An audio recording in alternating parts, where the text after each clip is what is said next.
Somewhere in India, a political party was born. It has no actual politicians, no physical offices, and no official ballot symbol. It's known as the Cockroach Janta Party. The metaphor is based on a bleak biological reality. A cockroach can survive nuclear fallout and adapt to the harshest environments. Indian youth use the image to describe their own lives, forced to find a way forward in a political ecosystem indifferent to their presence. India's 18 to 35 age group makes up a massive share of the electorate. Despite this, the average age of a Lok Sabha MP has consistently hovered above 55 years, creating a demographic disconnect between those who govern and those who are governed. Data from the Association for Democratic Reforms shows that 1 in 5 sitting legislators comes from an established political family. Among the 5,203 lawmakers analyzed, 20% are part of a dynastic line. Entering this system is a financial impossibility for most. Modern Indian elections have become so expensive that ordinary citizens cannot compete without the backing of powerful, wealthy patrons. The Cockroach Janta Party meme emerged because the largest voting bloc in the country realized they have been structurally locked out of the halls of power. For those without family connections, education is the only mechanism for upward mobility. In 2024, 2.4 million candidates sat for the NEET UG exam, viewing it as their single chance at a stable medical career. This chart highlights a severe statistical anomaly in the 2024 results. 67 students achieved a perfect score, including dozens awarded controversial grace marks. This wasn't an isolated failure. Over the last 7 years, there have been 70 confirmed exam leaks across 15 states. This triggered a constitutional crisis. The Supreme Court of India was forced to intervene, reviewing 38 separate petitions that challenged the fairness of the entire process. For Gen Z, the compromised exam system represents a betrayal. It signals that meritocracy is dead, and the dream of social mobility is being sold to the highest bidder. This bar chart displays CMIE data, showing a national unemployment rate of 8 to 9%. Right beside it, youth unemployment figures are 3 to 4 times higher. Even graduates face degree devaluation. Millions cannot find work matching their qualifications. The resulting desperation is visible in the public sector. When a few hundred government posts open up, they attract hundreds of thousands of overqualified applicants. A university degree no longer guarantees a livelihood, leaving an entire generation burdened by economic anxiety and the reality of worthless credentials. This frustration extends to the ruling party. Despite the government's macro growth narrative, young voters remain focused on unrelenting exam scandals and the daily pressure of inflation. The opposition faces its own credibility issues. While the Congress Party criticizes dynastic politics in its rivals, 32% of its own national politicians are products of political families. The broader India alliance has also failed to offer a concrete policy on youth employment or a credible plan to secure the integrity of the examination system. Dynastic influence is even more pronounced for women in politics. 47% of female lawmakers come from political families, more than twice the rate seen among their male counterparts.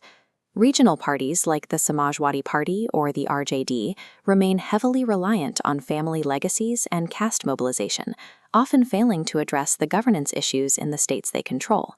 Gen Z sees a political spectrum where every option functions as a personal family vehicle rather than a democratic institution solving actual problems. Dynastic gatekeeping and examination corruption are not glitches in the system. They are the foundational, structural features of Indian democracy today. Pew Research data captures the dual state of the modern Indian youth. They remain highly aspirational, yet deeply anxious about an economy that seems built on connections and bribes. The Cockroach Janta Party represents a strategic rejection of a political machine that has structurally excluded its largest demographic. It is a symbol of resilience. This generation has accepted that they must build their own futures, entirely on their own, without waiting for a political savior. However, this level of disillusionment has consequences that reach far beyond India's borders. But India is not the first place on earth where young people looked at their political system and decided it had completely failed them. And what happened in those other countries is something every Indian needs to understand. To understand the pressures facing youth movements, we have to look at how specific uprisings have reshaped the geopolitical map over the last decade.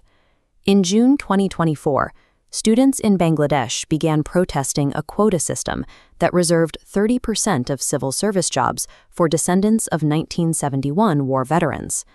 The movement turned into a national uprising after Prime Minister Sheikh Hasina publicly labeled the protesters grandchildren of Razakars, a term for those who collaborated with the opposition during the Liberation War. The government responded with a shoot-at-sight curfew and a total internet blackout, but the scale of the unrest was too great for the security forces to contain. On August 5th, after 15 years in power, Hasina resigned and fled the country. While Nobel laureate Muhammad Yunus was brought in to lead an interim government, the sudden collapse of the previous regime triggered a constitutional crisis. In the ensuing power vacuum, political and religious violence broke out, targeting minorities and supporters of the former government. Who actually benefited from Bangladesh's Gen Z revolution? The students who bled for it, or someone else entirely? The events in Bangladesh follow a trend seen 2 years earlier in Sri Lanka. In 2022, a total economic collapse led to food shortages and 13-hour power cuts, sparking a leaderless, grassroots movement known as the Aragalaya, or struggle. Hundreds of thousands eventually stormed the official residence of President Gotabaya Rajapaksa, forcing him to flee the country and resign via email. But the removal of the president did not resolve the underlying crisis. The economic pain intensified, and the nation was forced into a period of severe austerity to secure an emergency IMF bailout. When it came time to fill the office, Parliament elected Ranil Wickremesinghe, a politician firmly rooted in the same establishment the protesters had just spent months trying to dismantle. Removing a leader is necessary in a revolution, but without a plan for institutional replacement, the existing political class retains its grip on power. The risks of these political voids are most visible in the 2011 Arab Spring. This was the first major wave of youth uprisings, fueled by social media, aimed at replacing authoritarian rule with democratic freedom. In Egypt, millions successfully forced the resignation of Hosni Mubarak after 30 years of rule. However, the secular youth who sparked the revolution lacked the political infrastructure to compete in the elections that followed. The resulting instability ended in 2013 when the military staged a coup. The nation returned to military rule, which proved to be more restrictive than the regime the protesters had originally toppled. In Libya, a NATO-backed uprising successfully ended the dictatorship of Muammar Gaddafi, but the sudden removal of his administration led to a total collapse of the state itself. The country fractured into zones controlled by rival governments and competing warlords. A decade of civil conflict followed, turning Libya into a transit hub for human trafficking and fueling a refugee crisis across Europe. When a movement destroys a regime without an alternative ready to take its place, the future of the nation is often claimed by those with the most weapons. Syria provides the most devastating example of this pattern. What began as peaceful demands for reform in 2011 escalated into a conflict that killed over 500,000 people and displaced 12 million more. The early protests against President Bashar al-Assad created a domestic power vacuum that foreign actors immediately moved to exploit. The intelligence agencies and militaries of the United States, Russia, Turkey, and Iran all intervened to secure their own strategic interests. Their involvement turned a local demand for democracy into a proxy war where ISIS and other extremist groups flourished in the wreckage. The Arab Spring was watered by the tears of youth, but it was harvested by foreign intelligence agencies. In the current era, foreign actors do not wait for a vacuum to form naturally. They use information operations to actively create them. This behavior is a documented matter of state policy. Global powers routinely deploy coordinated influence campaigns to exacerbate internal tensions in rival nations. For India, the threat is documented in Meta's transparency reports. These reports have identified and removed networks originating in Pakistan that used coordinated, inauthentic behavior to target Indian audiences with divisive political content. These operations use bot networks to artificially amplify protest hashtags during sensitive political moments, injecting inflammatory narratives into India's domestic debate to distort the public conversation.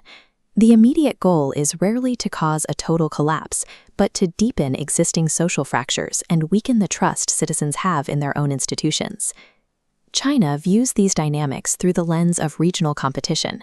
As India's economy and influence grow, Beijing sees domestic instability within India as a strategic advantage. Chinese state-linked actors have a history of targeting democratic nations through social platforms, specifically those with high engagement among younger generations, to amplify social fault lines like caste and religion. This environment has forced a difficult conversation regarding the role of foreign NGO funding within Indian social movements. While many foreign-funded organizations perform critical work in health and education, others have been accused of aligning their activities with the geopolitical agendas of their donors rather than the interests of the Indian public. To manage this, Indian courts and institutions are increasingly using regulations like the FCRA to scrutinize where civil society support ends and foreign interference begins. 3 countries, 3 warnings. But a closer look at India reveals a different set of institutional foundations and a generation navigating these threats with a distinct level of awareness. Here is why. India operates on a different institutional hardware than Egypt in 2011 or Bangladesh in 2024. It relies on a structural bedrock that external influence and internal protests have historically been unable to bypass or dismantle. Since 1952, the Election Commission of India has administered 17 general elections. In 2024 alone, 640 million voters participated in the largest democratic exercise recorded. This history of managing power transfers between rival parties, like the shifts in 1977, 2004, and 2014, has normalized the ballot box as the primary site for political change. The Supreme Court functions as a check on executive overreach. It has a track record of ruling against the sitting government, from striking down emergency powers in the 1970s to recent rulings on electoral transparency and national exam integrity. This chart compares military intervention in civilian governance. The fractured timelines for Pakistan, Bangladesh, and Egypt represent multiple successful coups and periods of military rule. The solid line at the bottom shows India, where the military has remained constitutionally subordinate to civilian authority for over 75 years. Even through the 1975 emergency, regional insurgencies, and the collapse of coalition governments, this subordination has remained a constant feature of the Indian state. These deep-seated institutions provide a container for public dissatisfaction. Because the system provides legal and electoral pathways for grievance, anger rarely builds to the point of a total state collapse. India is a continent-scale civilization with 28 states, each possessing significant political autonomy. There are 22 officially recognized languages and thousands of distinct regional identities that often take priority over national political narratives. In 2011, the Arab Spring spread rapidly across borders, partly because of shared linguistic and religious vectors. A single narrative could move from Tunisia to Egypt to Syria, reinforced by regional satellite networks and a common language. In India, a political spark in one region rarely ignites the next. A narrative that resonates in Uttar Pradesh may have no traction in Tamil Nadu or Kerala. This fragmentation prevents a single nationwide revolutionary momentum from taking hold. The federal structure also acts as a safety valve. When a state government fails, voters can express their dissatisfaction through local elections or regional parties, rather than turning their anger toward a single central confrontation. This diversity, while often viewed as a source of instability, serves as a firewall. It ensures that political crises remain localized and manageable within the democratic framework.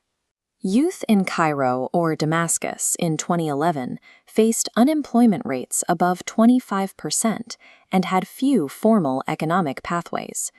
In contrast, modern Indian youth are increasingly integrated into a formal, digital-first economy. India is now the world's third-largest startup ecosystem, home to over 100 unicorn companies.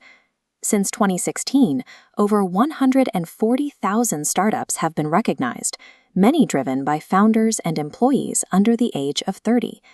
This ecosystem relies on India's digital public infrastructure, like UPI. These systems for payments and regulation require a stable, functioning state to protect the investments and equity of those working within it.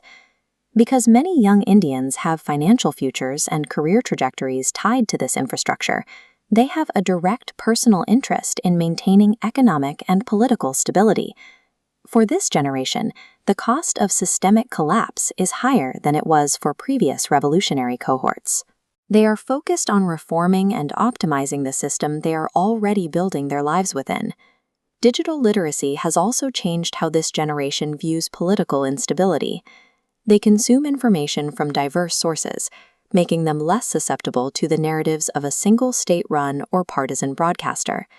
They watched the economic collapse of Sri Lanka and the 2024 uprising in Bangladesh in real time on social media. This immediate exposure to the consequences of state failure provides a pragmatic perspective on the risks of revolution. Independent fact-checking platforms, often run by digital natives, have also become a standard part of their information consumption, providing a layer of verification for claims made by both the government and the opposition. The Cockroach Janta Party meme reflects this skepticism. It is a decentralized trend that uses humor to criticize the entire political class, showing a generation that is wary of following any single charismatic leader. This combination of global awareness and skepticism makes it difficult for populist figures to capture the generation's loyalty through empty promises of a rapid utopia. Gen Z is demanding systemic accountability. Their core priorities, clean examination systems, structural job creation, and lower financial barriers for entering politics, cut across party lines. There is a growing demand to end political dynasties across all parties, signaling a preference for a more meritocratic and accessible political system. The Cockroach Janta Party is not an electoral organization. It's a reflection of a generation that refuses to be ignored. You represent a cohort of hundreds of millions who are more connected to global information and more integrated into a digital economy than any that came before. You are not a vote tank to be counted once every 5 years and then dismissed. The data shows rising youth participation in elections and a growing reliance on independent accountability journalism. These factors are already shifting how politics is conducted in India. The question is whether the political class can adapt to these demands for transparency and merit before they are bypassed by the very people they serve. If this video provided a new perspective on India's democratic resilience, share it with someone who needs to hear it. This channel is built on the belief that facts matter more than slogans. If you are new here, subscribe and turn on notifications to join the conversation. We will see you in the next one.